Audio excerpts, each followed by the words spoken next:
Babylon, zanaka izay andalanao rafy, sambatra izay mamaly anao araka izay nataonao taminay. Sambatra izay maka ny zanako mandinika ka manjera azy ho torotoro amin'ny ara-bato. Amen.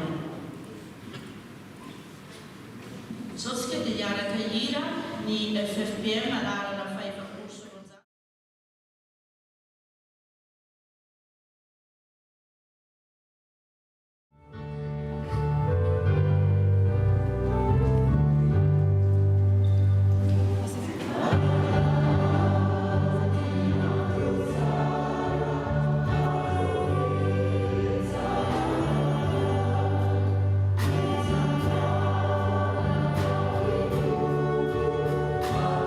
Oh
aoka ho azontsika mafy ny fanekena ny fanantenana mba tsy hozongozonanay hozongozonany satria matoky ilay nanao ny teny fikasana ary aoka isika hifampandinika hampandroso ny fitiavana sy ny asa tsara aza mafoy ny fiarahantsika miangona tahaka ny fanao ny sasany fa mifanana kosa mainka satria hitanareo fa efa tongotra ny andro.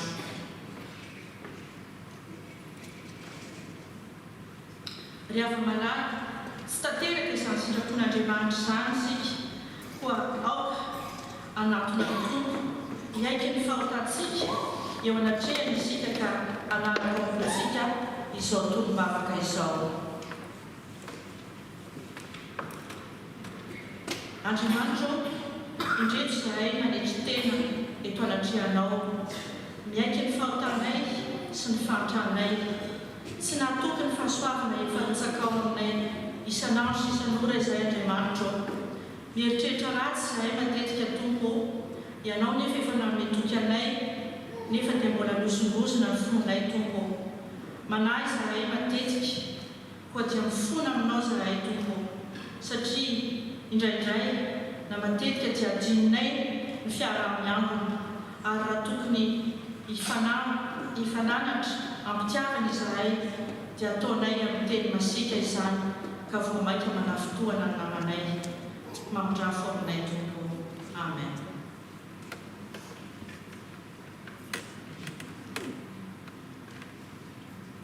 Ry rainay be ny famondram-po mitanao aminao izahay mamelana edikay jogo izay eo afaka sasao izay eo afakely ary avaoza ny fananay mavolokanomana ny fitiavana Jesosy Kristy zanakao mpamonjanay mangatanay aminao. Amen.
dia famalala ho antsika izay mibebaka marina tokoa dia enoy ka raiso ny famelan-kelika atolotr'Andriamanitra hiara-tsangana isika.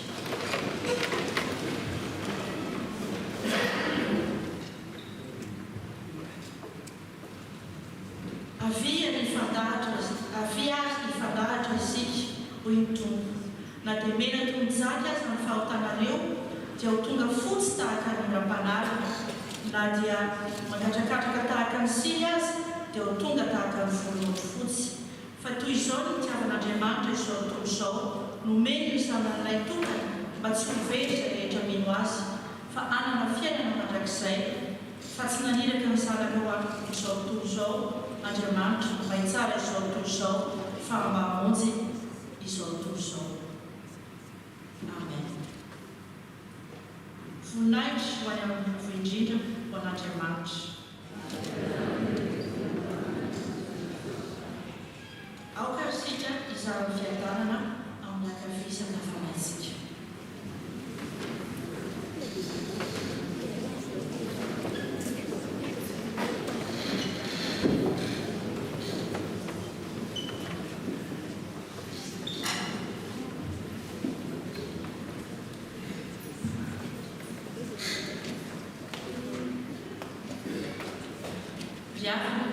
Efa namela heloka amintsika Andriamanitra no ny fahasoavany. Ankehitriny izy dia izara teny amintsika, noho izany dia anampina azy amin'ny fifaniana isika andreni-teny, ko ataontsika ny hira ao amin'ny firahasiny izany teninao andiany voalohany sy faharoa. Mandritra izany dia manampina ireo manana anjara amin'izany.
dia nanira siran'Andriamanitra araka ny fampotsapy maharikiriko fanao hafa-firenena ka nandoto ny tekoly izay efa natokany tompo azy tao Jerosalema. Kanefa ny tompo Andriamanitra ny razana dia nangoraka ilay vahoakany sy ilay firena masina ka nampitondra teny ireo iraka izay narefa ny matetika ho any amin'ny saingy nomezany vahoaka ireo iraka ny Andriamanitra sady mosibasibainy ny teny no esosoa ny mpaminany mandra-piatra ny fahatezeran'ny tompo taminy ka tsy misy fanafany intsony. Ny mpanjakan'ny Babiloniana no nentin'ny tompo nameno vahoakany sy namonina faty miara-minany tamin'ny sabatra hatrany atepony mihitsy azy ka tsy misy olona navoahany io mpanjaka io na tovolahy na tovovavy na ny olon-dehibe na ny antitra eny natolotra Andriamanitra teo an-tanany voakany tsara avokoa ny zavatra rehetra. Nalain'ny mpanjaka io ny fanaka rehetra teo an-tranon'Andriamanitra na ny vaventy na ny madinika amin'ny zava-tsara mety tao an-tranon'ny tompo amin'ny zava-tsara mety ny mpanjaka sy ireo manam-pahefana ka ireny rehetra dia nentina ka ny Babilona. Nodoran'ny Babiloniana koa tranon'Andriamanitra amin'ny oravany mandany Jerosalema. No tsy lalany afo ny namparehetra amin'ny nosimbary ny fanaka sarobidy isan-karazany tao an-tanàna. Ny olona sisa tsy mahatsabatra dia mety ny voakany tsara ho baby tany Babilona ka tonga nanompo azy sy ny zanany ireny mandra-piaro ny fanjakana persiana. Izany nahatanterahany teny mampilazain'ny tompo an'i Jeremia hoe ity tany ity dia ilozana mandritra ny 70 taona mandra-pahataritra ny fepotona tokony hitsaharany mba honitry ny andro fitsarana rehetra izay tsy voatandrina. Tamin'ny taona voalohany nanjakan'i Kirosa amperoran'ny Persia no tanteraka ny teny nampilazain'ny tompo an'i Jeremia mpaminany. Nanaitra fanahin'i Kirosa manko tamin'izany ny tompo ka nahatonga azy ampie ny akabary sy antsoratra ireo fanjakany manontolo ireto afatra ireto. Izao nolazain'ny Kirosa amperoran'ny Persia ny tompo Andriamanitra ny lanitra dia efa nanome ahy ny fanjakana rehetra ambony tany ary efa nadidiany olona tontolo azy any Jerosalema izay ao amin'ny tany mijoro. Koaoka ianareo rehetra izay anisan'ny vahoakan'ny tompo mba hiakatra any Jerosalema. Hiaraka aminareo anie ny tompo Andriamanitra reo.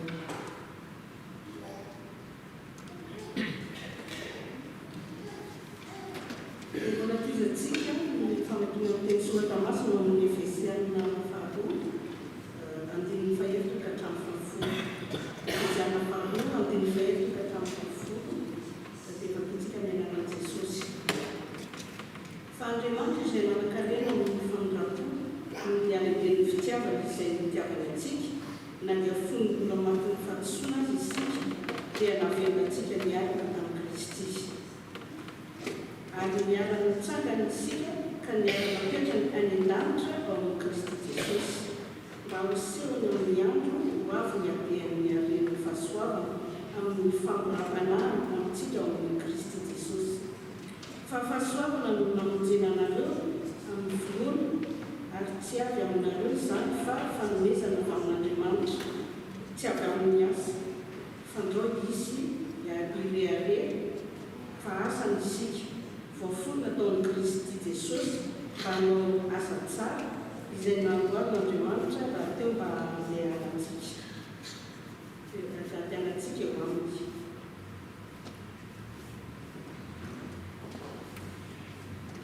Ho faranantsika ny famakinan'ny teny araka ny Jaona toko 7 andiny faefatra ambin'ny folo ka hatramin'ny faha 20. Jean 3 verset 14 à 21. Rehefa hita dia iara-mamaky amin'ny anaran'ny tompo. Ary tahaka ny nanandrata Mosesy ny menarana tany an'efitra no tsy maintsy hanandratana azy anak'olo mba hanana fiainana mandrakizay izay rehetra mino azy. Fa toy izao ny tiavan'Andriamanitra izao tontolo izao, nomeny ny zanan'ilay tokana mba tsy ho very izay rehetra mino azy fa hanana fiainana mandrakizay. fa Andriamanitra tsy naniraka ny zanaka ho amin'izao tontolo izao hanameloka izao tontolo izao fa mba hamonjeny izao tontolo izao. Izay mino azy dia tsy heloy, fa izay tsy mino kosa dia efa voaheloka rahateo satria tsy nino ny anaran'ny zanak'ilay tompotokan'Andriamanitra izy.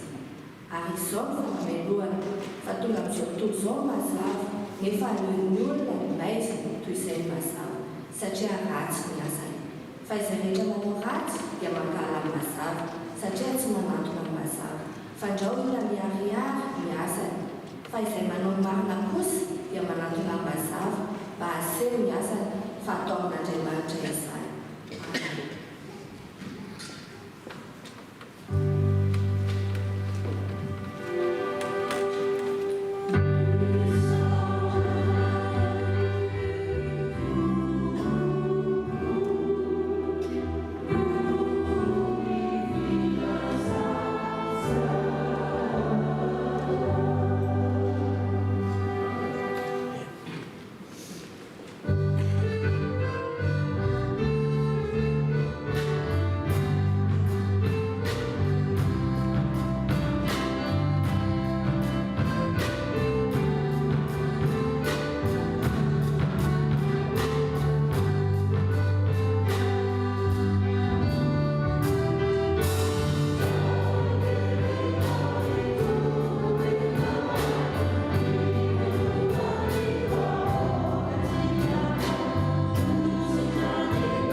Izay hoentin'ny mpanompony diakona Tatera Koitranahary izay loran'ny tompo amin'izany asa izany anivo.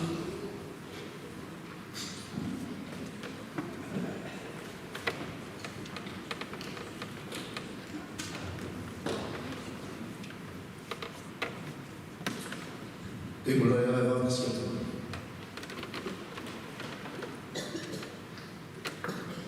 mitenena Jehovah fa miainy mpanompona aloka ianao ilay fahazavana no andravan'ny aiza izay tsy ao aminao. Misaotra tompo amin'ny anarany novanjanovan'ny izany. Amen. Ry avana malala amin'ny tompo ny fiadanan'ny Jesosy Kristy tompo ho amintsika rehetra tsirairay avy ary fifaliana miaraona amintsika androany alady fa efatra ka reny fiomanana zany amin'ny fiavian'ny tompo averina mandrakariva hoe fiavian'ny tompo ao anatin'izany hevitra fosiny zany dia misy anako mazava fa tsy arovantsika ny efa natongavany nitondra ny famonjena ho antsika ary andiniantsika tena izany. Faharoa kosa mbola ho avy ny tompo ary amin'izay fotoan'izay dia tsara ny olombelona rehetra izy. Koa izany dia mitaona antsika andiny tena mba azahoantsika manatona ilay fahazavana ary ilay voalaza teo mba ho tafaray amin'Andriamanitra isika. Raha nandiniksika loha hevitra vitsivitsy izay nodiniantsika tao anatin'izany karimy zany raha tsy mijery fa tsy ny alady ho farantsika teo aloha zany dia ao anisan'izany ny mahakasika any Abrahama ary voalaza tamin'izay dia ny hoe velona mba hanompo ary ataorinan'izay kosa dia hoe manala ny ayahy Andriamanitra. Androany zany ny lohahevitra dia hoe velona ao amin'ny tompo mba hanao asa tsara ary indrindraindrindra io andininy raisitsika amin'ny Efesiana 4:15 manao hoe fa asa isika voafonona tao Kristy Jesosy mba hanao asa tsara. Raisitsika zany ho tarafitsika ao amin'ny epistile nosoratan'i Paoly ho an'ny Efesiana. Raha ohatra ka zany isika andinika an'izany teny voalanitra zany dia misy fanamariana foy mba azahoantsika mipetraka tsara ao amin'ny contexte izay mahakasika ny bokin'ny Efesiana. Inona moa tena lavany bokin'ny Efesiana? Ny bokin'ny Efesiana zany dia hoarina ohatra amin'izao zavatra zao, eritreretantsika azy zany hoe na dia mbola eto an-tany aza ny olona dia miaina sahady ny fanjakana lanitra. Ny lanitra zany dia tsy fonenana ratsy izay ihany raha miala ety isika, fa indrindrandrindra ho antsika zanak'Andriamanitra dia miaina izany tsika ao amin'ny Kristy Jesosy. Izany hoe manana fonenana isika izay efa miandry antsika. Ohatra amin'izany ray mpianakaviana anankiray miasa mba eritrereto ny havana, manana trano itoerany iny ray mpianakaviana io, ka rehefa mandeha miasa nefa izy aiza izy any amin'ny toeram-piasana. Fa raha mankany amin'ny toeram-piasana izy tsy mahalady mihitsy hoe aiza ny tena fonenana dia ny ao amin'ilay trano izay itoerana. Dia ohatran'izany koa nitondrana antsika amin'izany bokin'ny Efesiana zany hoe izay nataon'Andriamanitra tamin'i Jesosy Kristy dia ataony amintsika koa. Raha mitoetra amintsika zany dia hoazontsika tsara izao tenin'ny apôstôly Paoly ao anatin'ny toko faharoa zao. Arak'ilay voalaza teo petraka tsara tsika zany ao amin'ny andininy fahafolo manao hoe fa asa ny isika voafono atao amin'ny Kristy Jesosy mba hanao asa tsara. Raha miteny Paoly eto hoe isika, iza moa le isika satria raha mandinika kely anio bokin'ny Efesantsika ao aloha kely ao dia misy hoe ianareo. Eto amin'io andininy fahaefatra voalohany io dia misy any hoe isika. Dia tsara manena amintsika fa raha voateny izy hoe isika ao anatin'ny tenany izay jiosy iringirina i Paoly zany, mpianatra Gamaliel zany atao hoe Paoly zany, ary fasy manana ny toerana teo amin'izany hoe atao hoe olona ambony na ara-pirazana na ara-pahalalana tao amin'ny zanak'Israely ary koa ambonin'izany mizaka zopirenena romanina. Ao anatin'ny tenany sy ny ianareo itsika jentilisa zany. Dikan'izay raha mahina ny teny hoe isika eto itsika nanakavy tsisy fanavahana na jiosy na jentilisa. Dia ao anatin'izany indrindra raha miteny amin'izany izy hoe isika zany fony isika mbola anatin'ny fandisontsika dia ozy ny tenin'Andriamanitra ao amin'ny romanina hoe samy mani avokoa izy rehetra, samy tsy misy mahasoa izy rehetra, tsy misy izay manao tsara dia mitoetra amintsika rehetra izay tsy tatoran'ny olona rehetra tompo raha mbola tsy ao amin'Andriamanitra izy. Eto dia raha miteny amin'ilay andiny fafony teo tsika fa asany isika, dikan'izany iza moa io asany ny io dia tsy iza fa lay Andriamanitra izay nolazainao. Ary ao anatiny io lay teny lohahevitritsika io dia tsy maintsy mahafantatritsika zany hoe iza moa lay Andriamanitra io izay tsika vao mahay mandinika ny asany. Ary amin'ny maha-olombelona amin'izay efa nampianarana antsika dia fantatsika hoe izy zan'Andriamanitra zany, contextalage zany, zao izy io mpanjaka Andriamanitra zao daholo toetra sisy, fa zao koa sika aloha dia zao hoe hosarina tsy mivoaka amin'ity bokin'ny Efesiana ity tsika izay lazay Paoly tsara hoe inona toetra ny Andriamanitra azahoantsika mahafantatra izay tiany ambara. Dia lazainy eo amin'ny andininy fahaefatra fa Andriamanitra izay ny voalohany, Andriamanitra izay manan-karena ny famindramana noho ny alehibe ny fitiavana izay natiavana antsika. Izay nilazany Paoly an'Andriamanitra kafa na inona fa ahafantarana ho anao Andriamanitra amin'izao fotoana izao tarihitsika am'izao tsy fotoan'izao hoe zay Andriamanitra resahany eto, Andriamanitra manankarena amin'ny fanondram-po ary Andriamanitra be fitiavana.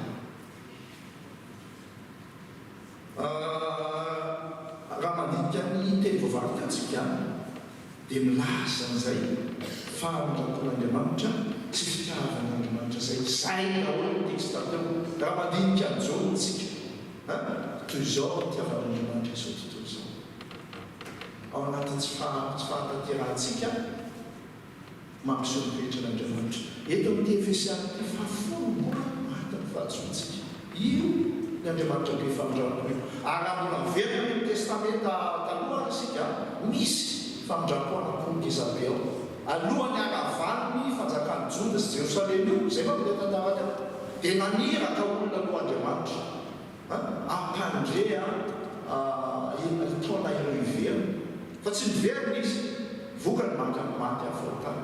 Faharoa na dia maty tamin'ny fahotana ary izy maty tamin'ny Babilôna, olona ilay Andriamanitra indray no namerina azy tamin'ny alalany mpanjaka fahaizay azy mpanjaka Jengizy dia tafaverina nanao tempolo izy hitantsika ao tantara faharoa zany ary mitoyana raha mamaky nareo ditanareo bokyny Ezra hoe ahoana ny fiverenana tamin'izany fotoana izany. Eto ary dia izao misy ny zavatra teo aloha, misy ny zavatra ankehitriny. Zay lazay Paolo koa ary zay koa mbola mafisy ny filazantsara fa iny anareo verina zany tsika inona moa ny toetra fa iny resahany eto, inona moa ny anavahana olona ao Kristy sy ny tsy ao amin'ny Kristy dia lazainao zany eo amin'io andiny faheotro fa maty tamin'ny fahatsontsika isika.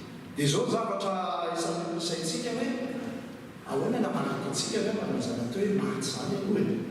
Dia eo amin'io ihany dia io tena Efesiana mahiny ihany fa manomboka amin'ny andiny voalohany lazainao zany anatra fahatelo inona ny toerana misy antsika teo aloha satria efa vaovao sika izao dia io resaka hoe maty io. Ny maty miavaka dia izao samy fantatsika ny maty ao anatin'Andriamanitra dia izay olona verina ao anatin'ny fahotana.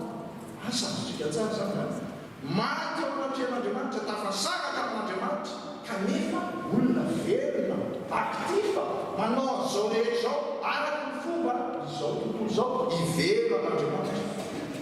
Zay no hoe maty ary zay no lazay Paolo io efa maty tamin'ny fahasoana. Fa raha olona efa maty tena maty amin'ny fahitantsika azy amin'ny vatana tena hoe efa maty any pasana miaraka ny fitsarana sy fahafatesana any zany zany fa itsika velona rehetra zany maty ao anatin'Andriamanitra raha tafasaraka azy zay tena tonalazay n'Andriamanitra. Isika fahitantsika taloha maty ivelona n'Andriamanitra fa inona milazana fa maty fa ara-panahy anatin'Andriamanitra isika dia izao hoe lazainy eo zany antsoina andiny voalohany faharoa sy fahatelo fa tsonona fotsiny dia izao hoe mbola miaina amin'izao tontolo izao. Inona moa izao tontolo izao?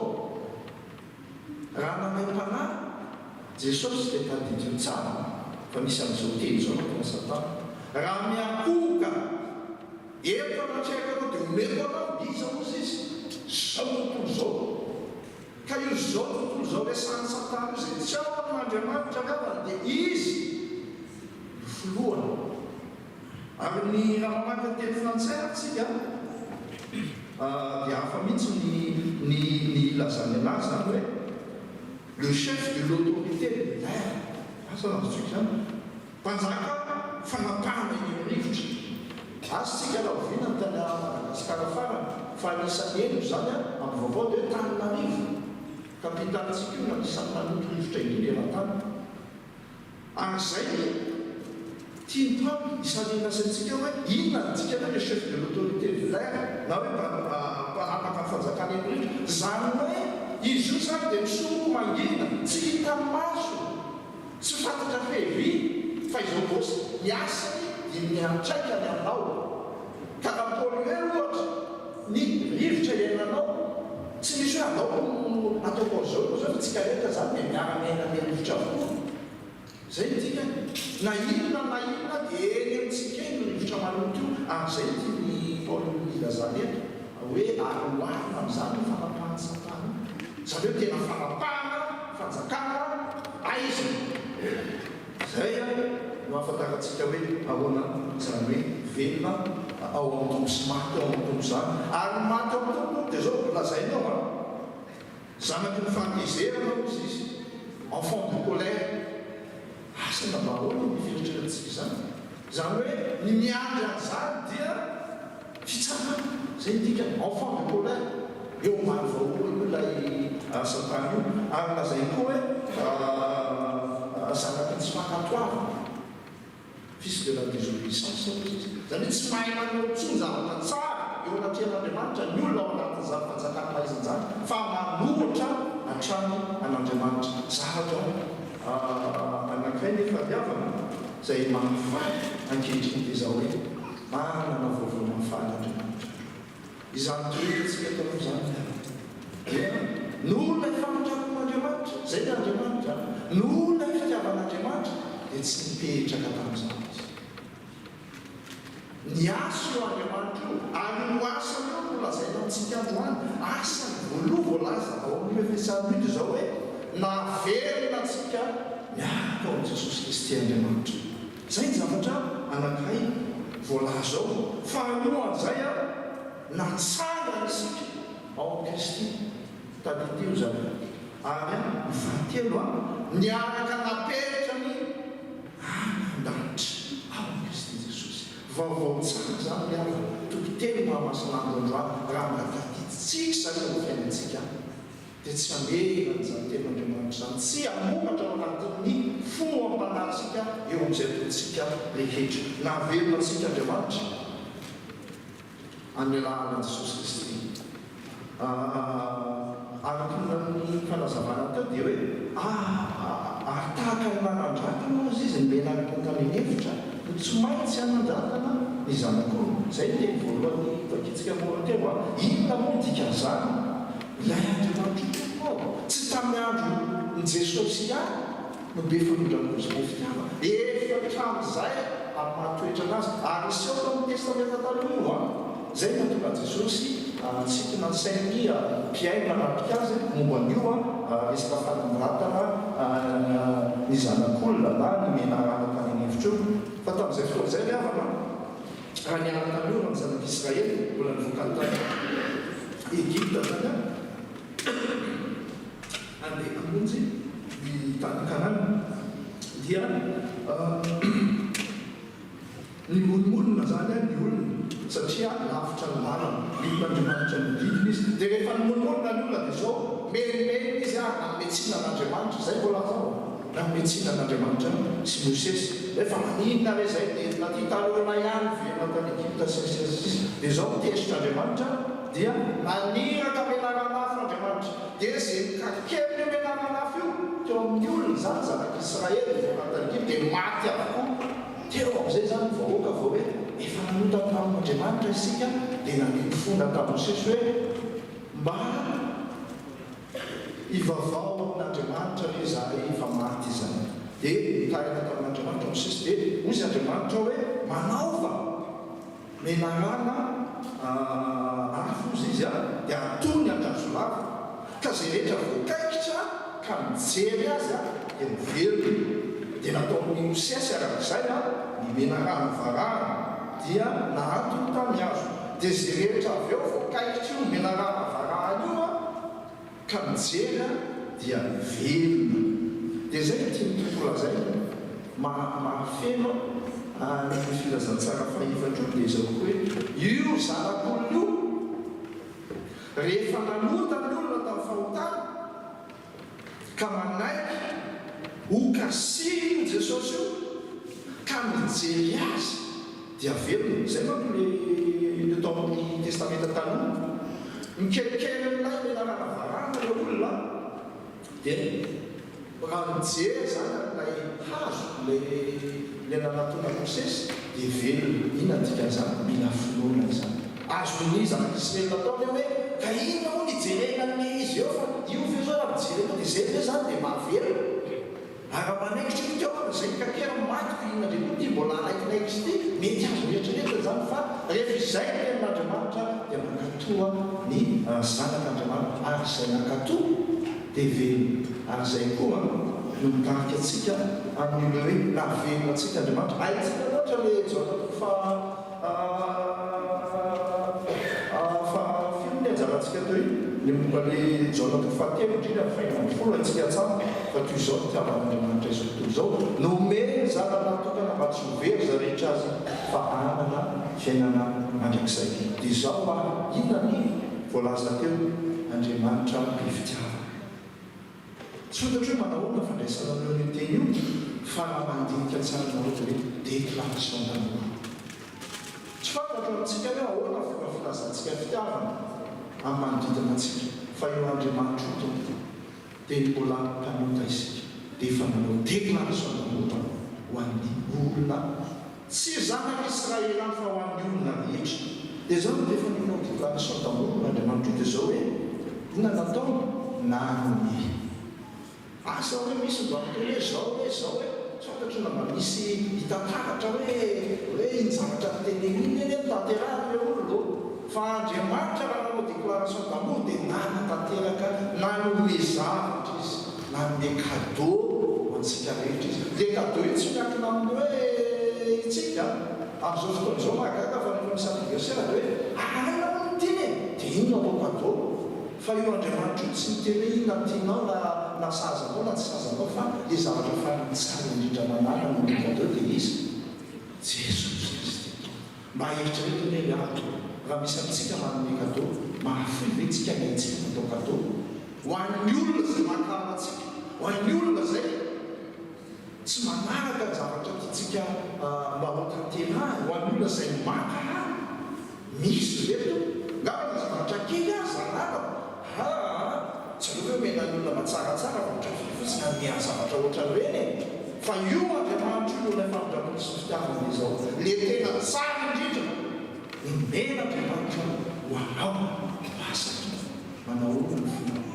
mahatsara manjara fitiavana Andriamanitra izany fa le tena tsara ary izao ny fanomezana io le tena tsara io dia izao hoe tsy zavatra morana na zavatra hotampotra ao anina kely fa izao hofiaina mandrakizay zany hoe eo vao mipetraka le hoe mitovy amin'Andriamanitra ny olona nanao mitsitovy amin'Andriamanitra zanak'Andriamanitra ny olona miaina mandrakizay tsy misy fahatamperana noho io le cadeau tsara indrindra nomen'Andriamanitra antsika io ary amin'izany miavana dia izao hoe inona ny vokany moa zany raha izany manao an'izay Andriamanitra dia ohatran'le voalaza tamin'ny menanana teo dia raisina amin'ny filomana izany ary ny zavatra anankiray tsara hotadiditsika raha raisina amin'ny filomana izy dia tsy toana zany le izy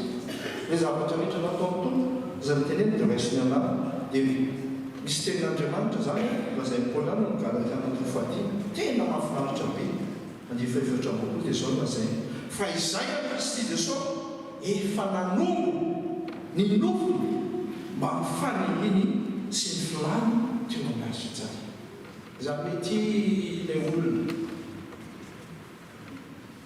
fantateny efa voatendry ho amin'ny fitsarana ity efa niraisin'i Jesosy ity efa novonono teo amin'ny azo fijarena mba hahatonga na tafaray amin'Andriamanitra misy zavatra anankiray natosareo zay mahafinaritra be ana ary nisy fotoana tena nahatonga na fa zavatra misy le izy tatava tsy fantatro amintsika firy no efa namanga ny tanomasina na Jerosalema zany Israel fa anisan'izany ty olona anankiray ty fomba ankehitriny zany hoe mandeha manao ataon'ny olona moa izy hoe fivahiniana masina sy sisa itsika ihany mahalala hoe ina marina fa mandeha mankany Israel mba mitsidika ny toerana dia maro mizakantany ty anisan'izay ty natao anankiray ty dia nandeha zany zareo nandeha dia nentin'ny le guide jiosy le guide israeliana zany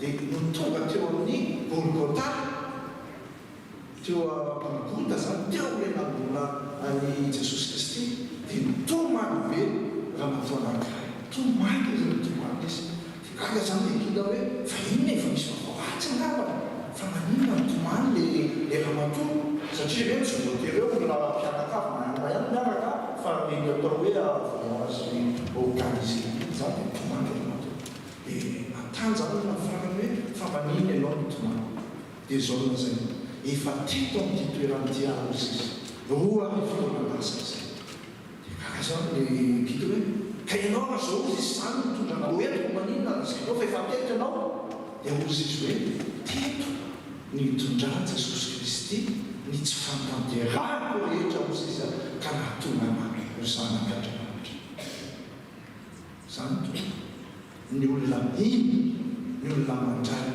an'izany atao hoe famonjen'Andriamanitra izany mahatsara fa ny fiainana manontolo izay tsy tanteraka efa nety Jesosy io tamin'izany any fotoana tany alasatany ary ao anatin'izany ny olona velona tafaray amin'ny Kristy no Andriamanitra zay dia tsy navelona velona fotsiny mbola mahafinaritra be le filazam-boly azy fa natsanga niaraka tamin'i Jesosy Kristy mba inona reny mba mety hevitra reo amin'ny teny hoe fananganana fitsanganana inona midika izany amintsika misy fiantraikany amintsika ave zany fitsanganana izany raha miaraka tsangana atao amin'i Jesosy Kristy isika dia ao an'Apôsy Paoly raha diniantsika ny hafatra nampitondrain'i Paoly antsika amin'izany diny zany dia zao hoe ny firaisantsika amin'ny fitsanganana tsika miaraka tamin'i Jesosy Kristy io miavana dia faharina vaovao no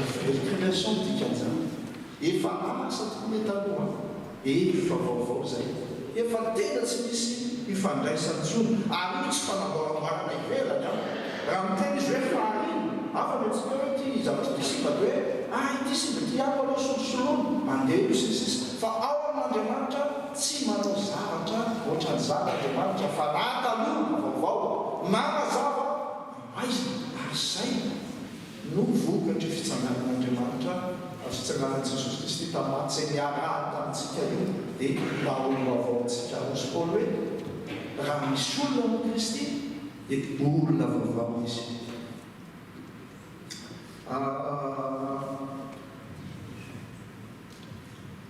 amin'izany zavatra rehetra zany miarana amin'izany olona vaovao antsika eo amin'ny tompo zany dia mbola misy zavatra anankiray fahatelo mbola nozarainy tamintsika mpian'izany fitsanganantsika zany dia hoe napetrany ka ny an-danitra isika inona moa dikan'izany miavana raha ohatra zany tsika faharina vaovao ao amin'ny Kristy miara-mitsangana aminy dia mbola misy zavatra anankiray tiako resahana amintsika ny herin'Andriamanitra nentiny nananganan'io Jesosy Kristy tamin'ny maty io dia nomeny koa antsika amin'ny Jesosy Kristy nandresy izao tontolo zao Jesosy Kristy nitsangana tamin'ny maty io ka izay manaraka amin'ny Kristy miaina ao Kristy dia mandresy izao tontolo zao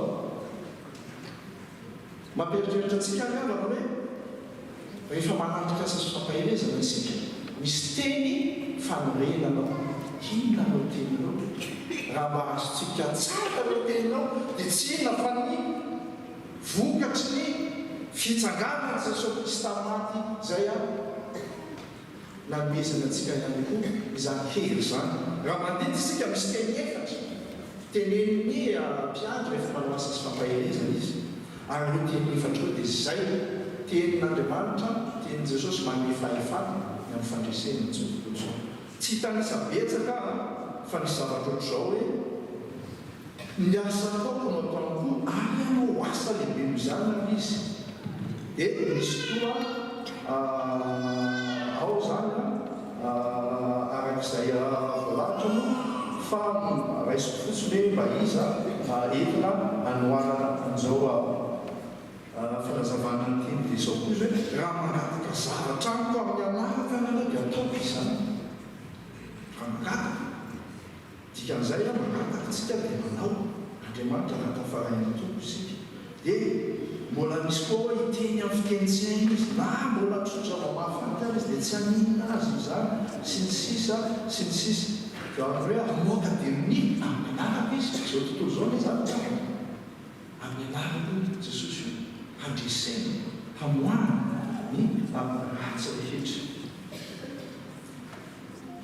nansangany miaraka tamin'ny Jesosy Kristy isika ary nentiny miakatra tamin'ny andanitra izay no filazana azy hoe miara-mapetra inona moa zany hoe miara-mapetra miavana dikan'izany dia zao hoe raha mijery lanitsika dia efa fiainana tsy ao anatin'izao iainantsika itso zany hoe napetra ny any an-danitra zany fa efa fiainam-pandresena fiainam-pifaliana ary izay ny ten'Andriamanitra lazainy hoe miara-mapetra tamin'ny an-danitra dikan'izany fitsaharana ho any zanak'Andriamanitra na dia ety an-tany ara dia miaina zany atao hoe fiadanana fitsaharana izany na dia amin'izao andro ankehitriny fenokorondana izao azy satria tsisy afaka makany izy tsisy afaka makany afa-tsy izay ao amin'Andriamanitra ihany ary indrindra fiainana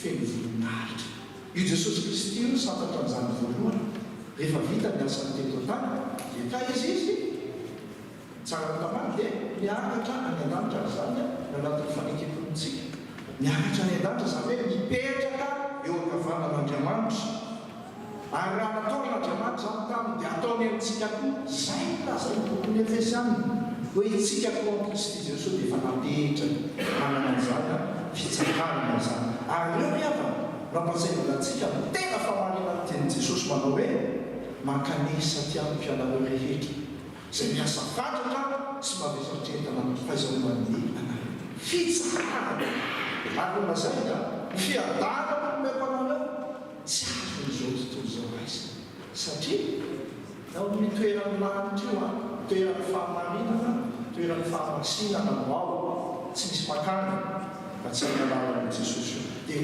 mampirisika atsika sahady zao endrezany fitiavan'Andriamanitra fa izany tsy mitsorina tia ny tsara indrindra amin'ny ary koa napetraka ny lanitra manana fitsarana tompo azy any miavana na mbola inona na inona sodraika ny tany ity zany matoky ary zany miaina fa manana fitsaharana ao amin'Andriamanitra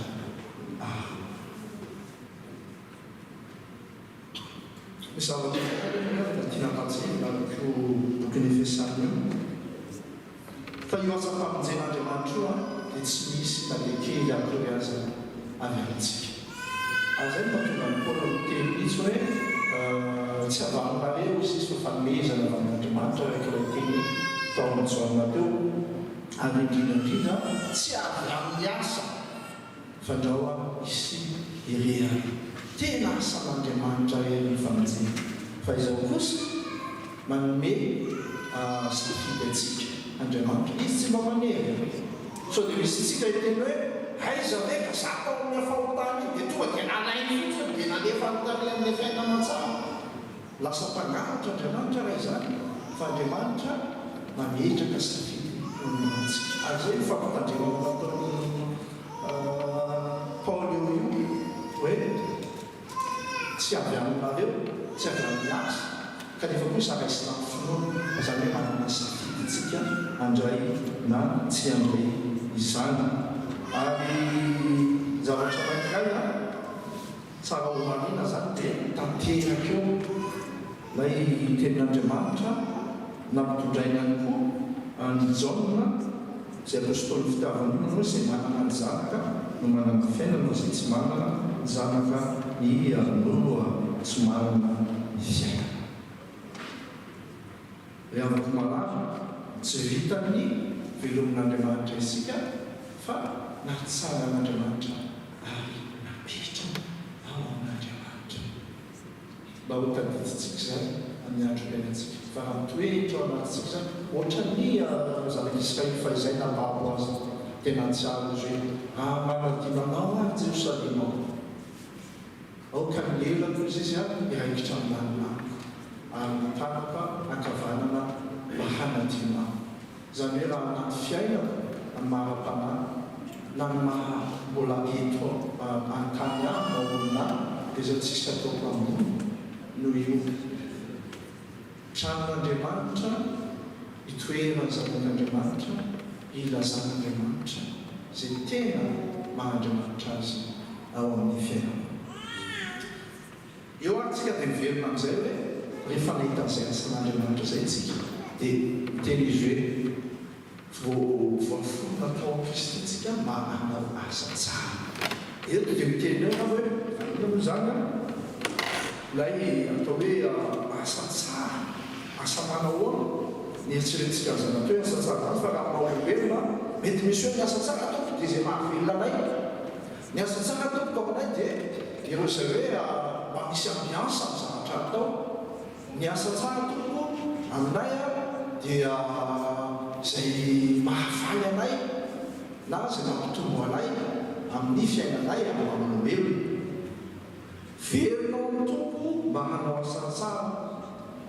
Ary misy toy ianao izay mihifotsiny atao amin'ny latiny iny mihifotsiny satria anisany mamaritra ny atao asa tsara dia izao hoe efa namboarin'Andriamanitra mba handehanantsika ao. Izany hoe efa préparé d'avance, efa Andriamanitra no nanomana an'io azy io ary nangatahana antsika dia ny manatanteraka na ny manao an'ilay asa. Asa namahazotsika izany amina tsy itsika mamoana hoe dao asa ohatrany ahoana zany no ataontsika. Tsy avy amin'ny sain'olombelona koa ka ilay asa tsara fa Andriamanitra rehefa manomana izany ho antsika fa ny anjarantsika dia ny manatanteraka izany asa tsara izany. Dia izao verina kely raha efa napetraka tany an-danitra ao Kristy Jesosy tsika izay nolazaina teo hoe misy fiadanana misy fitsarana dia mbola ilaina ve ny asa. Dia izao ny fanontaniana napetraka amintsika dia vario itsika tsirairay hafa. Raha mipetraka any an-danitra Jesosy Kristy aiza izy mipetraka ary inona no ataony hatrany izao tsika miteny zao. Izay fanontaniana izay mba vario kely ao amin'izay aiza no mipetraka Jesosy Kristy tompontsika eo any an-danitra ary inona no ataony dia fantatra hoe ny valiny efa maninona akaitokoantsika no mbola miasa. Dia izao hoe mitoetra ikavanan'Andriamanitra i Jesosy. Ary ahoana ny filazana apôstôly azy mivavaka sy mifonao antsika na dia efa ao anatin'izany fitsara zany Jesosy dia mbola manohy ny asa, mbola matsiaro fa mbola ny zanak'olombelona ao anatin'ny maizina tokony verina ny fahazavana ary mbola mivavaka izany hoe miteny amin'Andriamanitra isan'andro noho ny fanatrampony noho ny fitiavana mba ahazahoantsika anarana tsika rehetra izay mbola tsy ao anatiny izany fanjakan'Andriamanitra izany ho antsika izay lavitra ho antsika izay mbola anatin'ny maizina vaovao mahafatsy mbola hatramin'izao miavana Jesosy mbola mivavaka io Jesosy io mbola mifona ho anao. Ka raha mbola mifona ho antsika izy dia izao hoe mbola te ampita ny asa-pamonjena izay nataony ho antsika izay nino azy itsika izay any an-danitra nefa mbola ety an-tany dia tena izany fanan'Andriamanitra hanohy ny asan'Andriamanitra io. Ary izay mahatonga Jesosy miteny hoe izay tia dia ny asa atao no ataoniko tompoko asa manao no ataontsika eo amin'izay heverintsika tsara amin'izao andro mbola tombonandro mena n'Andriamanitra antsika izao. Dikan'izay miverina mikarantsika hoe raha mbola tsy miverina amin'andro io Jesosy io tsara antsika dia mbola manana chance inohy itsika na dia amin'izao olona sy fotoana izao arana no mamaiky famandrafana Jesosy Kristy tompo io manolotra ny fiainana ho azy dia mbola manaiky izy ary mbola maniraka antsika hiasa satria na dia any an-danitra izy dia mbola mivavaka mbola mifona ka itsika izay nandray be tamin'izany famonjen'Andriamanitra tsy niakina tamintsika na kely atao izany dia ny fitiavantsika azy dia taona isika hanao an'izany asa tsara zany. Voalaza teo hoe ny asa tsara asa efa namboarin'Andriamanitra mba ho ataon'izy izany. Voalaza teo ny tantara faharoa teo voakasika tao momba ny Jérémie. Dia izao mba tiako sokafanao kely Jérémie Jérémie voalohany dia mba tiako nareo zany mba samy hamaky ao am-ponareo ny andiny fadimy. Jérémie voalohany ny andiny fadimy. Vakeo fa ho vaky mpianina izy. Dia izao ny tenin'Andriamanitra tamin'ny Jérémie amin'ny anarany Jesosy hoe hatry ny fony anao tsy mbola nofomoniko tany an-kibo ny efa fantatro, ary hatry ny fony anao tsy mbola teraka ny efa masiniko sy ny mpendreko ho mpaminany ho amin'ny firenena. Eritreretin'ilay zany miavaka. Haikay io asa tanany ataon'i Jérémie dia ahoana? Izy ve ny tianao anao na mieritreretiny saina hoe tsara tokoa Andriamanitra ka dia anao ty azy tia. Mazava be izy hatry ny fony anao tsy mbola noforomo tany an-kibo dia efa fantatro, ary hatry ny fony anao tsy mbola teraka nefa nomasina ho mpaminany amin'ny firenena.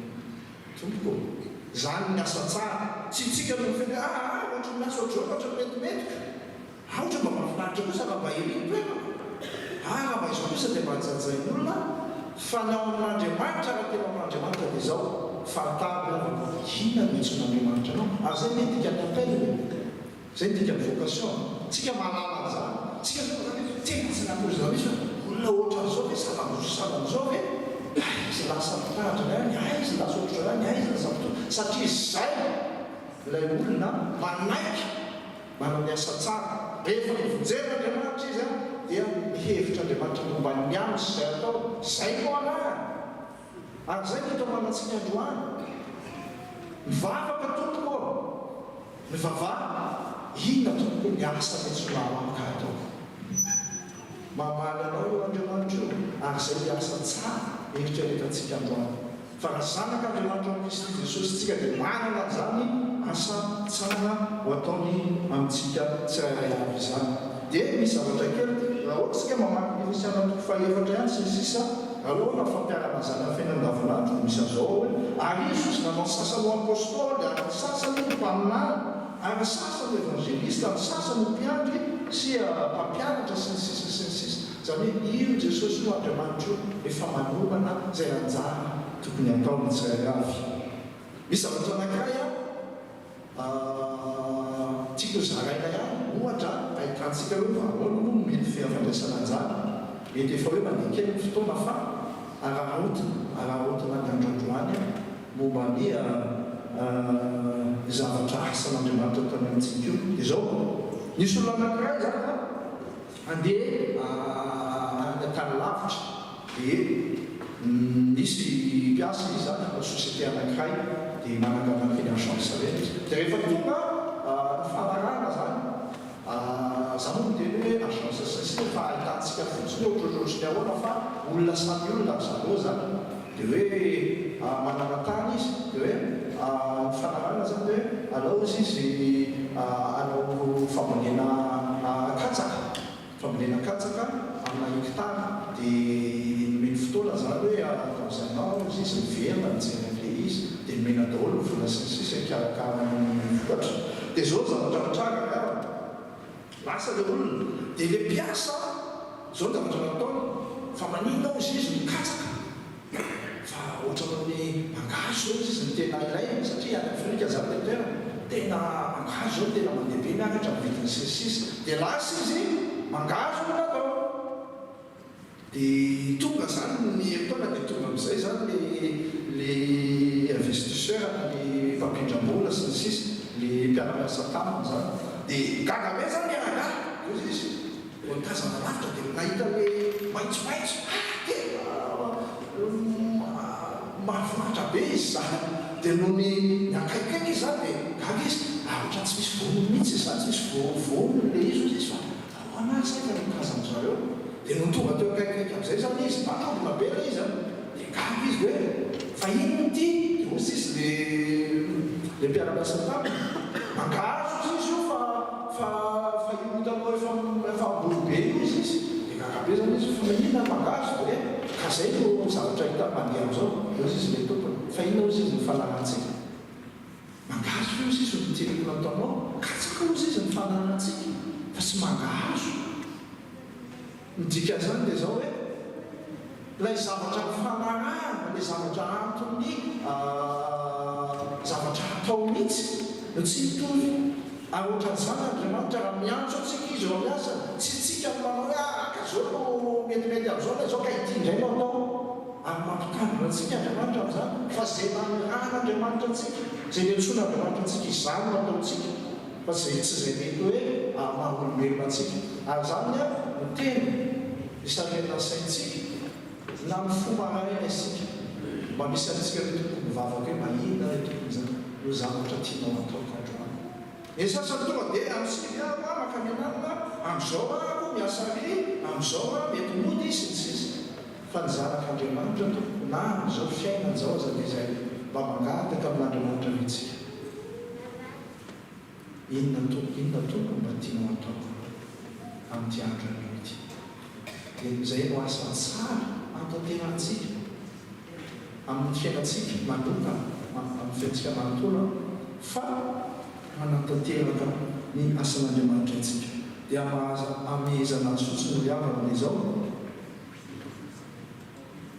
Misy tenin'Andriamanitra, tenin' Jesosy io raha miresaka asa antsika asa tsara dia izao izy hoe voalohany aloha izao ny asan'Andriamanitra dia ny olona ireo izay niraha zay aloha.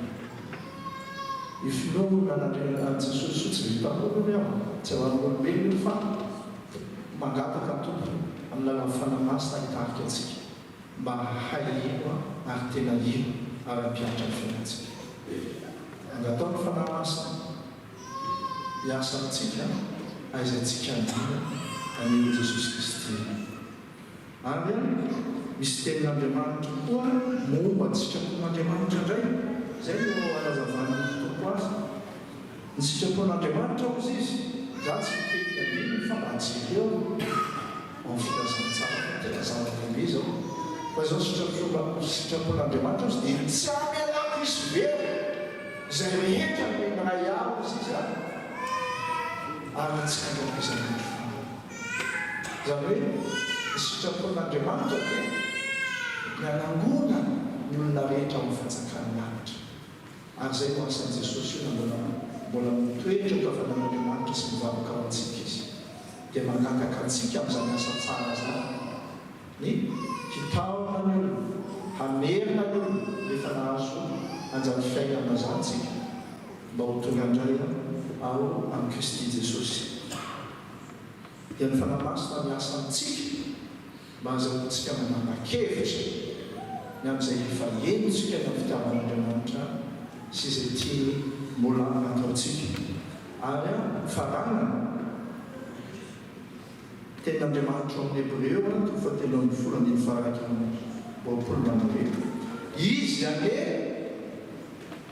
ahatanteraka anareo amin'ny tsara rehetra mba hanao ny sitrapony ka hiasa ao anatinareo izay ankasitrahana eo imasony amin'ny alalan'i Jesosy Kristy. Voninahitra ny vindrindra amin'Andriamanitra amin'ny fiadanana ty amin'ny tany amin'ny ankasitrahana.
riavana dia isangana isika raha vao mifanekam-pontsika izay arantsika manoteny.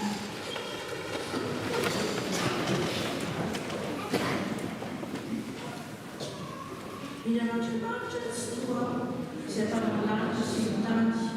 Andriamanitra dia fanahy, Andriamanitra dia fitiavana, Andriamanitra dia manjakatra tantaranindrindra tao manak'izay. Andriamanitra dia mampiseho ny fitiavana antsika ka folo-mbola mpanota isika dia mahatonga antsika Kristy. Mino an Jesosy Kristy tonga izy mitady sy hamonjy ny very, izy milalana sy fahamarinana amin'ny fiainana. Izy dia tsy miova mamaly izay eo ara-mandrakizay. Mino fanahy masina, izy dia rahamara mifanahitsika mazavak'Andriamanitra isika. Fanahy iray ihany no mampandisiantsika rehetra ho tena iray. Ny fandresena izay enti mandresy zao tontolo izao dia ny fontsika. Tombo ampitombony ny fonay. Amen. Afaka mijery isika. Zao dia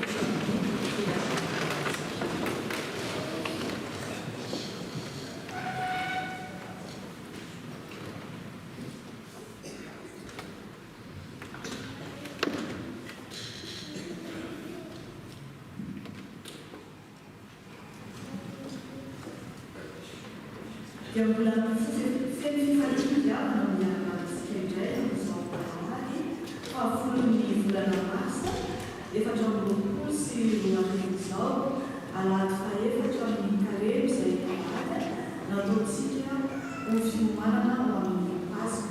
Dia ao anatin'ny fandroana sy fiomanana ao amin'izany isika riavana miarahaba ihany koa ireo izay manaraka izao fotoana raha izao ny alalan'ny tambazotra na ny toa zany na koa amin'ny zono miarahaba dia mampiareo ny fahasoavana sy ny fiarahana avy amin'Andriamanitra anay sy Jesosy Kristy Tompo. Misaotra matokazy ravelajona isika dia mampitsika amin'ny fampitombavahana androany ary dia matokatelo rakotonahary mitondra ny Andriamanitra ho antsika. Misaotra ihany koa rehetra izay milay anjara amin'ny fanatosana izao fotoana izao. I pasteur Jean-Noël Mandrasana moa dia tsy hoe izy mianakavy androany miarabavatsika fa mba miarasasatra kely izy ireo dia mitondra mavaka azo ireo isika.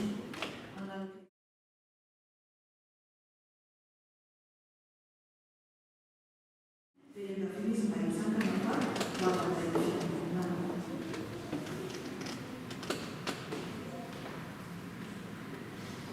Dia tsy manana maniny isika androany dia mitoy ihany ny fandaharam-potoanantsika. Toy izao indray ihany ny fandaharam-potoanantsika. Ny mandritra ny herinandro dia tsy misy fiovana.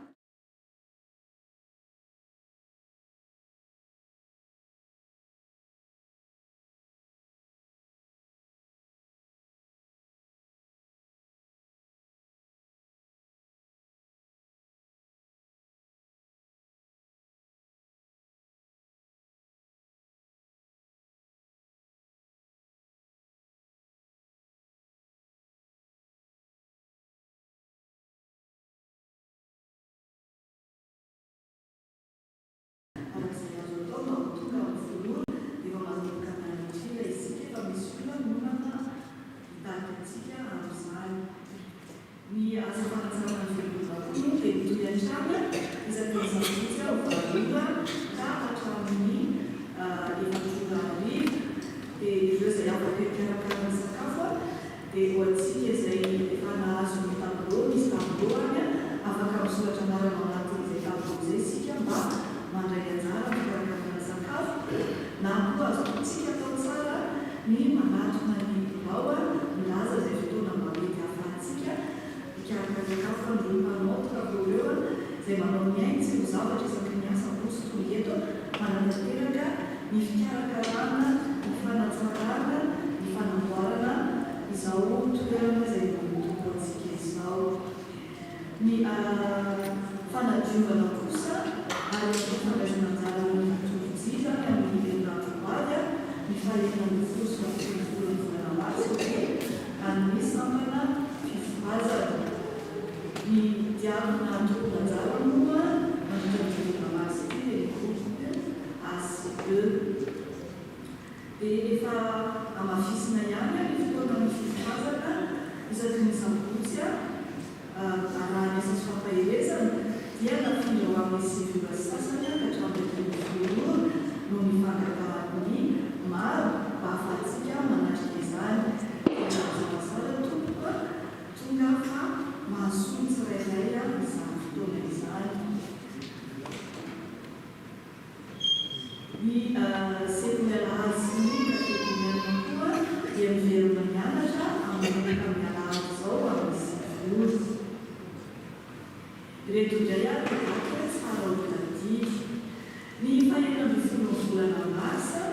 dia misy formation hoantsika mpiandraikitra rehetra ary aorian'izay misy ny fivoriany komika manomboka amin'ny telooro. Ny fampitony folo volana mars kosa araka tolazo teo zany dia alahady sampany fivoazana alahady zany izy io natokana hitondrana mivavaka izany sampany izany. Ny faefatra ambin'ny volana mars kosa dia alahady sampany filo ary ihany koa sady culte francophone. Dia efa hiditra sahady kosika izay amin'ny ranomasina ka ny ranomasina dia manomboka amin'ny fitora arivo.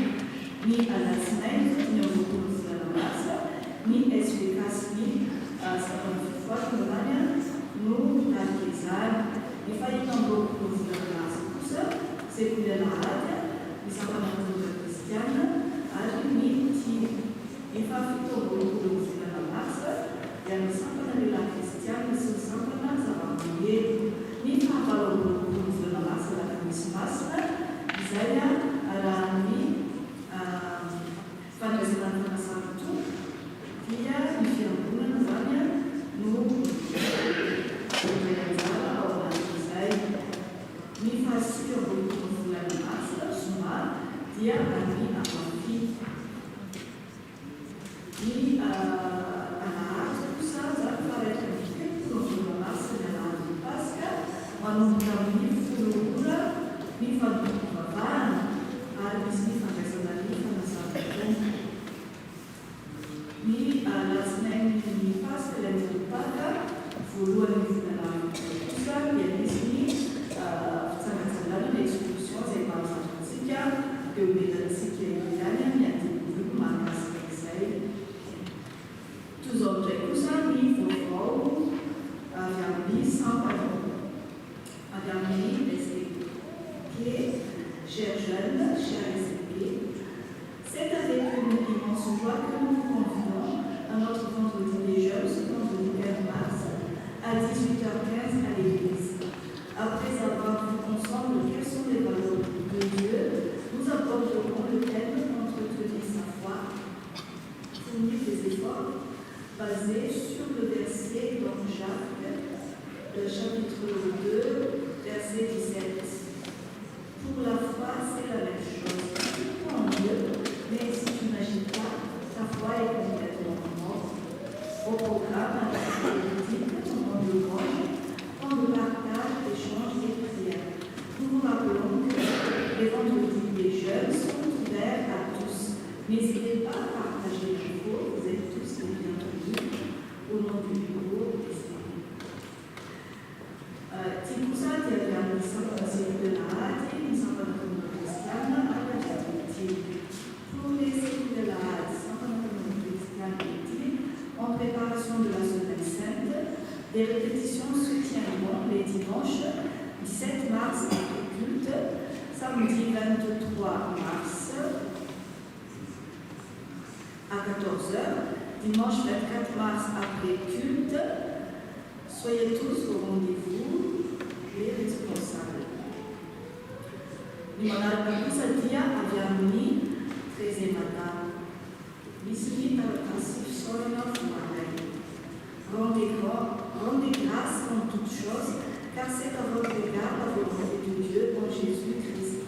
1 Thessaloniciens, chapitre 5, verset 18. Touchés par vos messages de réconfort, vos pensées et prières, marque de compassion et d'affection lors du décès de notre mère, grand-mère bien-aimée, Rangiana Sonia Valena Taouli, ses enfants et petits-enfants, Vachniav Malalatin Anchniala Erodia, Sira Magasalama Er, Niaina Naël, ainsi que toute la famille, tiennent à vous exprimer de leur sincère remerciement. Ni a Famangina, ni fitondrana bavaka ary ihany koa fampaherezana ny fianakaviana moa dia ao tanterana amin'ny herinan'io fa 17 volana mars. Ny centre médico-social kosa tanteraka somatsara ny fizaham-pahasalamana omaly. Ny fotoanantsika manaraka kosa dia amin'ny fahaenina ny volana avril. Azontsika atao tsara moa ny misoratra anarana any amin'ireo ekipe médicale marihana fa maimaimpoana ny fizaham-pahasalamana amin'izany. Ao anatin'izay ihany kosa nefa dia misy ny projet hividianana défibrillateur ho amin'ny fiangonana izay ilayntsika moa zany amin'ny marque ERP atsika établissement recevant le public dia ilaina ao anatin'ny mbola tafiditra zany ao anatin'ny mise aux normes ny fananantsika défibrillateur ka mba hoety manana ao amin'izany dia misy ny boatin-drakitra urne izay mipetraka ery aoriana ery zany ery amin'ny ekipe finance misy azy ahafahantsika manao zay fitsika zay azontsika atao hoety manana ao amin'izany défibrillateur zany dia toy izany koa ho an'ireo zay tonga manao fizaham-pahasalamana tena marihana maimaimpoana ny fizaham-pahasalamana fa tsy misakana kosa nefa zany raha misy ny fohitsika mba ho fanohanana ao amin'izany défibrillateur zany dia mipetraka ao amin'ny infirmerie zany boaty zany rehefa sabotsy amin'ny fotoanany fizaham-pahasalamana. Raha tsy manantsika tsy maninona ihany koa tsy voatery mihitsy fa natao ao io ho an'izay afaka manatanteraka izany. Dia ny manaraka kosa dia misy hatrany ny karaté izay tarihan'i Monsieur Augustin isaky ny sabotsy hariva amin'ny 10 ora no anatanterahana izany. Ny vaovao kosa avy amin'ny national ny cœur uni izay tanterahana amin'ny Toulouse ny fisoratana anarana dia hifarana amin'ny faraiky amin'ny telopolo volana mars 2024 voafetra ho efajato ihany ny isan'ny mpihira horaisina amin'izany. Ny fandraisana anjara kosa 250 € raha efatrandro, 230 € raha teloandro, ho an'ny ankizy kosa dia 150 € sy 120 €.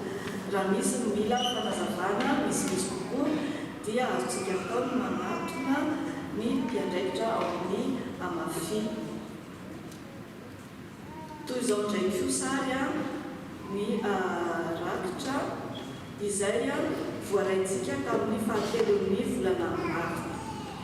Marihana moa ahatsiahivina fa tamin'io andro io dia andro natokantsika natanterahana ny hetsika voalohany ho an'ny fiangonana izay anatevenana ny kitapo-bola amin'ny hoenti-manana amin'ny fampandehanan-draharaha eto amin'ny fiangonana. Ny tanjontsika tamin'izany dia 4 420 €.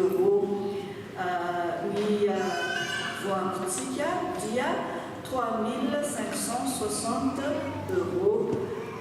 Ny rakitra fandraisana 338 € 70 ary ny voaloham-bokatra dia 330 €. Dia misaotra tsy hay tsy hisaotra n'Andriamanitra ny amin'ny nahafahantsika nanatanteraka izany fa tena nanao izay tratry ny hery isika tsirairay avy nahafahantsika nahazo izao vola izay voangotsika izao dia isaorana ihany koa isika tsirairay avy isam-batan'olona izay nanatanteraka izany tamin'ny fofeny fitiavana dia ny tompony amaly soatsika tsirairay avy araka izay mahasoatsika noho ny alehiben'ny fahasoavany sy ny famindram-pony. Dia manaraka izay ampatsiahivina trano isika fa misy roa ny rakitra izay tanterahantsika. Ny rakitra voalohany izay natao ho an'ny fonctionnement, ny rakitra faharoa kosa dia ho an'ny trano izay atao zany andoavana ny rano, ny électricité, redevance taxe foncière sy ny sisa ihany koa izay mety tsy voatanisa. Dia ampatsiahivina ihany koa fa ny panier connecté aloha hatreto mbola tsy misy fa azontsika kosa atao ny manatanteraka amin'ny alalan'ny virement na mampiasa chèque. Ny espèce moa dia efa mahazatrantsika ihany koa hitantsika ihany koa eny an-damosin'ireo W reny misy ny QR code ho an'izay manana PayPal dia afaka manatanteraky zany amin'ny alalan'ny PayPal isika. Dia ireo manaraka amin'ny tambazotra ihany koa dia afaka mantanteraka amin'ny QR code ihany koa PayPal zany scanetsika le izy dia azotsika atao mantanteraka izany. Ho avy amin'ny fotoana rehefa voalamina ny terminal bancaire izay ho azontsika ampiasaina ihany koa efa eo dalam-pikarakarana ho amin'izany ny nandraikitra.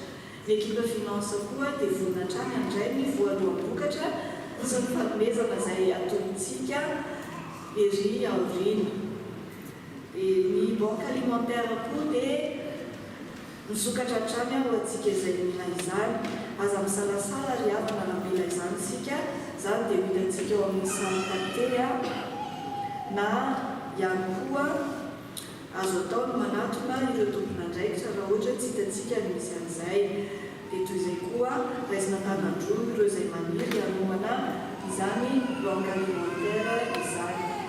Izay indray ary ireo vaovao sy ireo asa maro miandry eto amin'ny tafontsika dia aoka hitondram-bavaka izany hatrany isika ary maro herinandro soa eo ambany fitantanany tompo ho an'Andriamanitra ihany voninahitra ny fiadanana kosa dia eo amintsika izay olona ankasitrahana.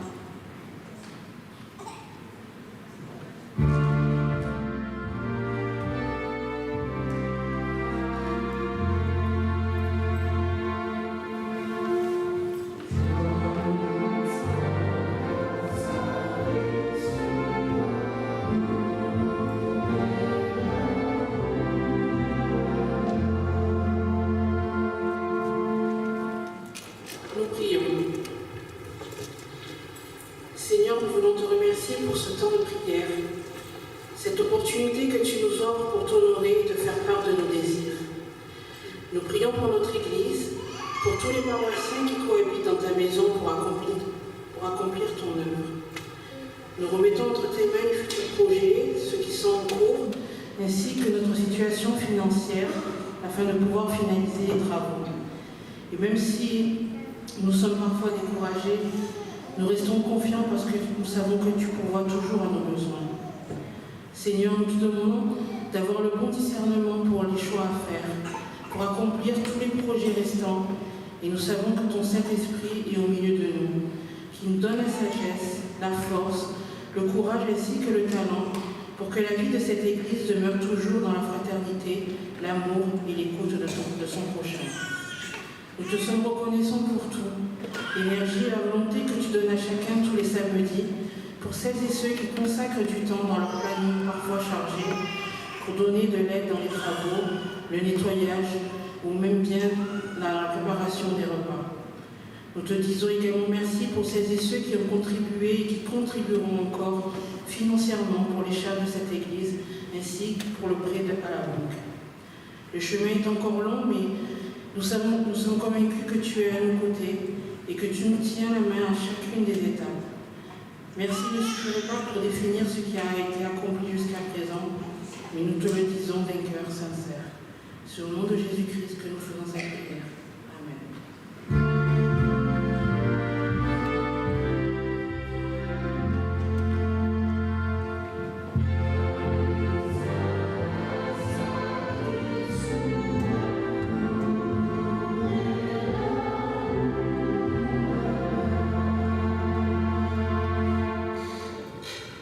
Izantsika liavana dia avy faharolantenantsika amin'ny alalan'ny rakitra tsarofa izay manome amifaniana ho ankasitrahany. Izany dia tanterantsika ritra ny firana fifoazana eny amin'ny vaosy telonjato raivo izaho satranao.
episodio andando esteta.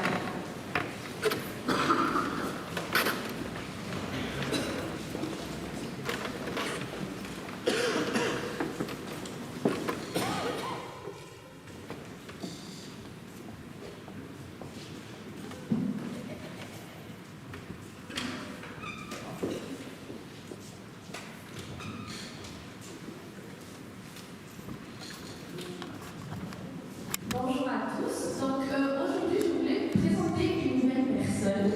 Donc, on voulait vous présenter Jane. Coucou, c'est moi. Tu peux te présenter rapidement, s'il te plaît? Alors, je me présente. Je suis enseignante à droite. J'ai pas d'informations à vous. Je suis mon première participante. Ah oui, je suis chrétienne aussi. Et pourquoi tu es là avec nous aujourd'hui, Jane? Alors, souvent, je me sens pas très bien.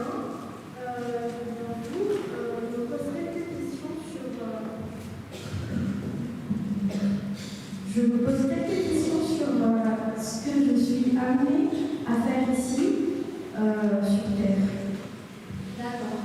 Peut-être que vous, aujourd'hui, vous les paroissiens, peut-être que vous pourrez m'aider. J'ai deux petites questions pour vous. Donc la première, c'est, selon vous, qu'est-ce qui manque à Jane pour être donc une lumière du monde? Est-ce que vous avez une idée de réponse? Quelqu'un peut répondre? Je répète la question. Selon vous, qu'est-ce qui manque à Jane pour être une lumière du monde?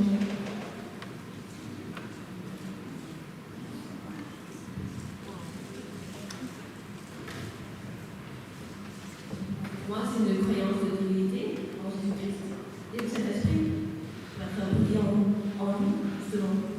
Merci beaucoup, Anna. Et la deuxième question, qu'est-ce qu'elle devrait donc faire?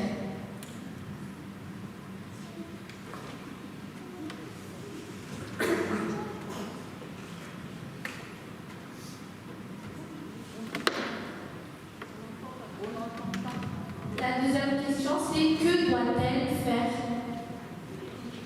Jane.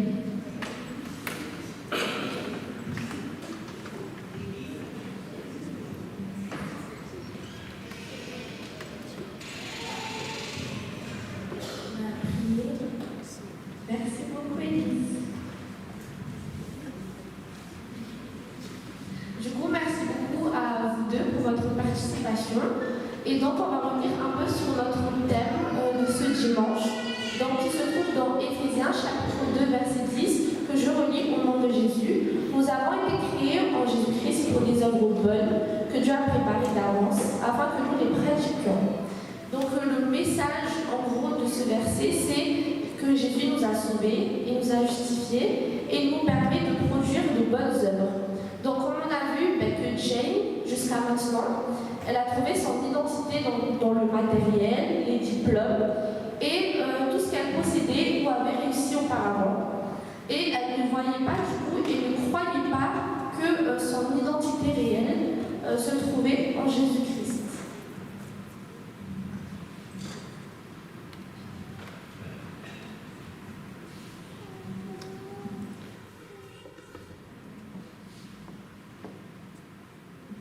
Parce que avoir été créé en Jésus-Christ, c'est quoi? Mais ça signifie que notre identité, elle se trouve en Christ. Alors, qu'est-ce que je dois faire? Mais ce que tu dois faire et ce qu'on devrait tous faire, c'est se revêtir de cette identité-là.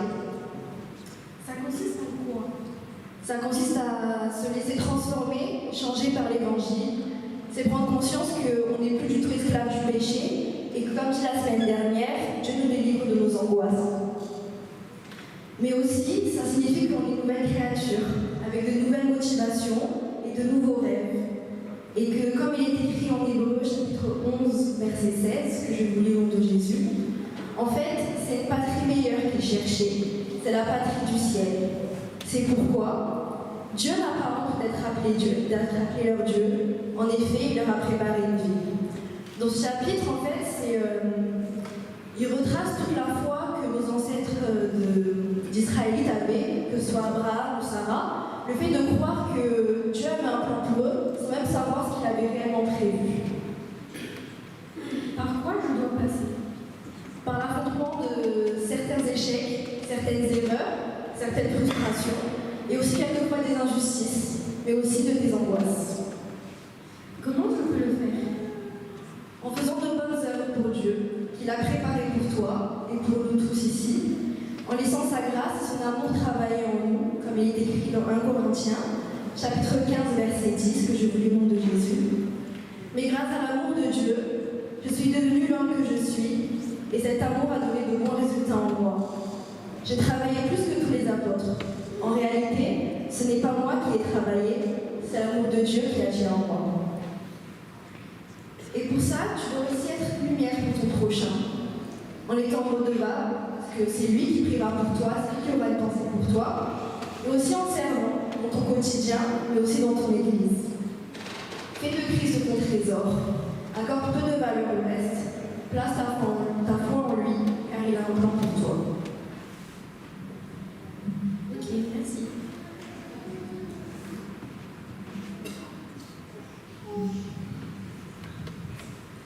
Du coup, pour conclure notre petit moment de partage, il y a un dernier message qu'on doit, je pense, retenir aujourd'hui. C'est qu'il faut qu'on prenne conscience, en fait, que Dieu est au contrôle de notre vie. Il ne faut jamais oublier pour qui on œuvre. Malgré les difficultés qu'on peut rencontrer dans notre vie de tous les jours, que ce soit au travail pour les grands, à l'école pour les petits ou les moins jeunes, il faut toujours agir selon notre identité en Christ. Même quand c'est compliqué, on a la meilleure des armures, et notre bouclier, c'est notre foi. Donc, il faut lui faire confiance à Dieu, et être des lumières, et faire ce qui est bien. Ce qui est bien, c'est ce que. Après, donc, un point important, c'est qu'il faut savoir, il faut qu'on comprenne qu'on fait tout ça, pas pour être sauvé, mais parce qu'on est sauvé. Et c'est pour cela, du coup, qu'on doit agir dans notre identité qui est en Christ, parce qu'il nous a sauvés. Merci.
io izay dia mivavaka manokana ho amin'ny alikopira.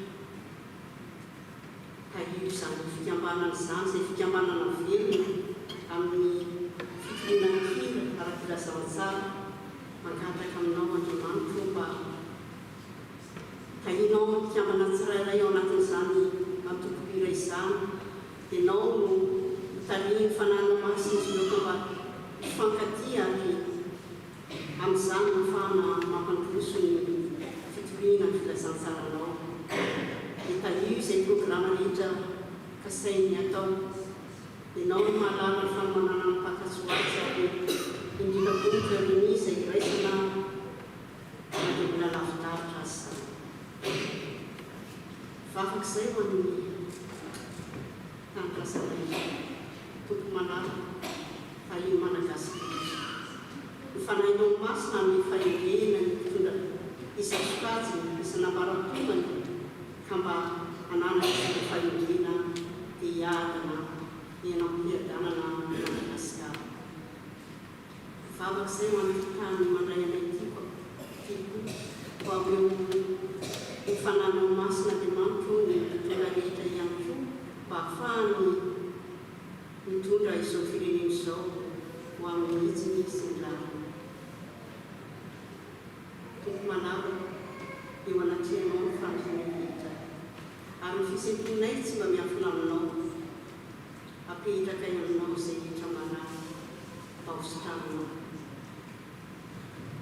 Entinay eo aminao ireo izay efa nahazo fahasitanana mba ho ampitomponao ny fahasalaman'izy ireo. Ankininay aminao ireo izay trapohina, ny fanahinao masina izay mahay mampionina io izay rehetra trapohina ary ianao no ampitraka sy amafa ny ranomaso rehetra. Ankininay aminao koa izay mandeha amin'izao fotoana izao. Asehoy amin'izy ireny fa ny fitiavanao dia tsy mahasaraka azy ireny fa momba ny tsirairay avy ianao momba ny olonao. Dia apetraka aminao ny saman-draharaha. Miasa ny tananay mba hampirinao. Apetraka aminao ny fiainanay tsirairay avy ary indrindra izay fetsifetsiko mangina tononay.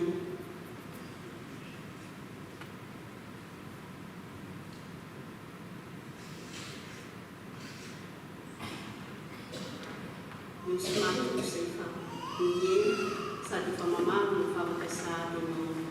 Ny fananany indrindra ny vavaka mamy tsara indrindra izay nampianaranao izany. Rainay izay mianatra ho masina ny mianaranao, tonga ny fanjakanao, ataony izy traponao hitiantany tahaka ny mianatra. Eo anay izy ihany sazaonay ary mamilany kay tahaka namilany izy rehefa taminay ary azamponanay amin'ny fakapanana fa manafahana ianazy anao fanjakana sy ny hery ary ny voninahitra mandrakizay.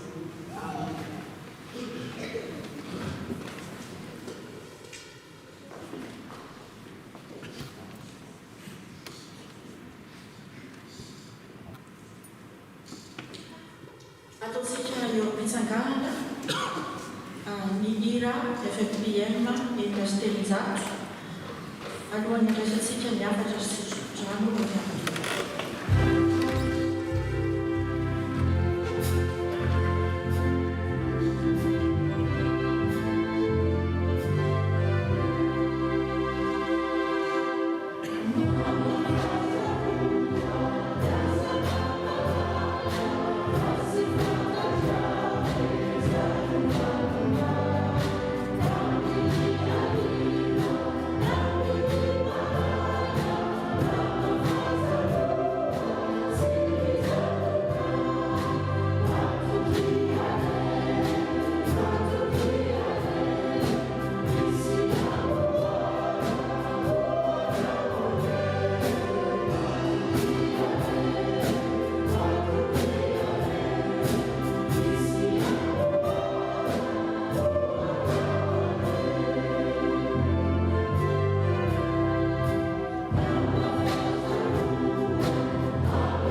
nanolotra ny tenany hamonjy antsika izy mba hanavotany antsika ho afaka minota rehetra sy anatovany izay olona ho amin'ny tenany sady ho mazoto indrindra amin'ny asa tsara. Izany milazao sy anamaro ary andrarao amin'ny fahefana rehetra aza vely izy anao tsinotsinona anao. Rehefa malala raha iso ny finoana ny tsodrano atolotra anareo amin'ny anaran'ny Tompo. Ary Jesosy Kristy tompontsika sy Andriamanitra raintsika izay efa tiantsika ka nanome antsika fampiononana mandrakizay sy fanantenana tsara amin'ny fahasoavana. Izy ane no ampionona ny fonareo sy ampahenanareo amin'ny asa sy ny teny tsara rehetra.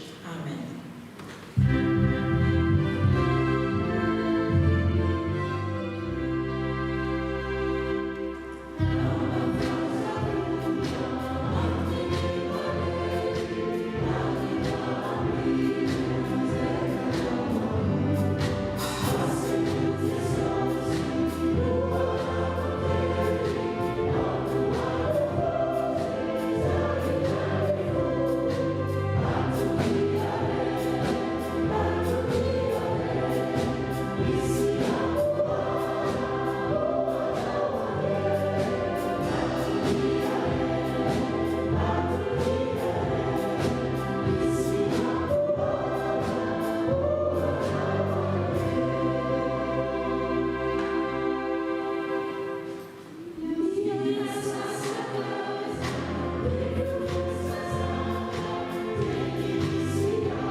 Izay hatramin'ny taloha indrindra ka ho mandrakizay.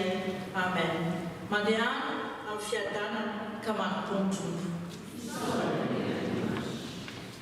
Eny ary dia mirary herinandro feno fahasoavan'ny Tompo ho antsika rehetra.